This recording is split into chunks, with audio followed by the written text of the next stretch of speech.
11 मई 2025 को मध्य प्रदेश के इंदौर में राजा रघुवंशी और सोनम रघुवंशी की दोनों परिवारों की सहमति से मैरिज हुई।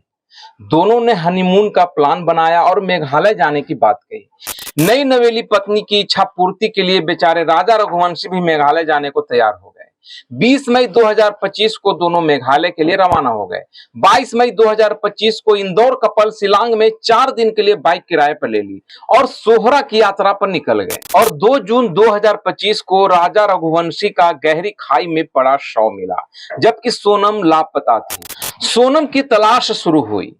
दोनों के साथ क्या हुआ, कैसे हुआ, किसने किया, ये सवाल मध्य प्रदेश से लेकर मेघालय तक गूंजने लगे। मेघालय सरकार को कटघरे में खड़ा किया जाने लगा। बांग्लादेश से मामले को जोड़ा जाने लगा, लेकिन जांच में जो पाया गया उसने सबके होश उड़ा दिए। जी हां, राजा रघुवंशी की हत्या किसी और ने नहीं बल्कि उसी की नई नवेली पत्नी सोनम ने करवाया। जी हां, पुलिस की जांच ने एक चौंकाने वाला सच उजागर किया। सीसीटीवी फुटेज जब खंगाला गया तो पता चला कि सोनम ने अपने प्रेमी राज कुशवाहा के साथ मिलकर हत्या की साजिश रची। मिली जानकारी के अनुसार राज कुशवाहा से सोनम शादी के पहले से लव करती थी। राज कुशवाहा सोनम के पापा की फैक्ट्री में काम करता था। अब सोनम ने राज से मिलकर 3 कॉन्ट्रैक्ट किलर आकाश, विकास उर्फ विक्की और आनंद को राजा रघुवंशी को मारने की सुपारी दे दी। सब कुछ सोनम के प्लान के अनुसार हुआ। सोनम ने राजा को सुनसान जगह पर ले जाकर हत्या करवा दी और स्वयं घटनास्थल से गायब हो गई। लेकिन कहते हैं ना कि कानून के हाथ बहुत लंबे होते हैं। आखिरकार 8 जून की रात गाजीपुर के काशी ढाबे पर सोनम पाई गई और सरेंडर कर दिया। 3 किलर मध्य प्रदेश से पकड़े गए, लेकिन एक आरोपी अभी भी फरार है। जांच जारी है।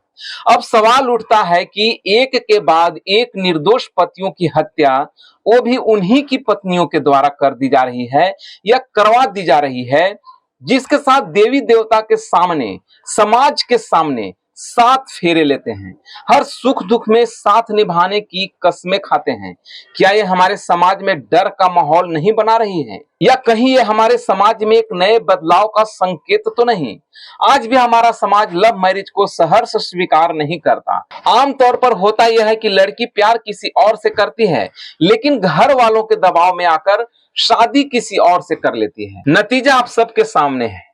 इसलिए यदि आप भी शादी करने जा रहे हैं तो व्यक्तिगत रूप से लड़की से मिलें और पूछें कि कहीं वो किसी और से प्यार तो नहीं करती, और कहें कि यदि वो सच बता दे तो उसकी शादी उसके प्रेमी से करवाने में मदद करेंगे। या फिर समाज लव मैरिज को स्वीकार करे और लड़का और लड़की को अपनी मर्जी से शादी करने दे। और उन अभिभावकों से भी मेरी अपील है कि यदि आपको पता है कि आपकी लड़की किसी और से प्यार करती है तो दबाव देकर उसकी शादी किसी अन्य लड़के से ना करवाएं। बाकी आप इस पर क्या सोचते हैं, कमेंट कर जरूर बताएं। सचेत रहें, सुरक्षित रहें। जय हिंद।